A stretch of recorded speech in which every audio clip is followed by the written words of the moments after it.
بسم الله الرحمن الرحيم.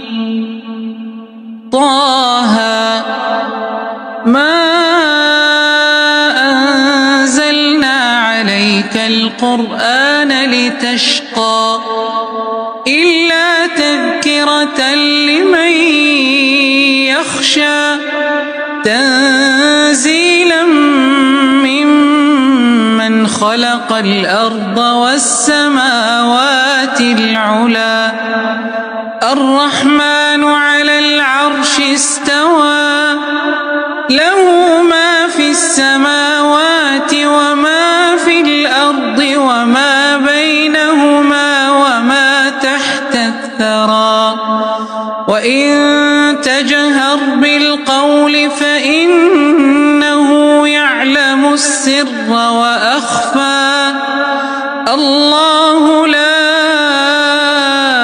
إله إلا هو له الأسماء الحسنى.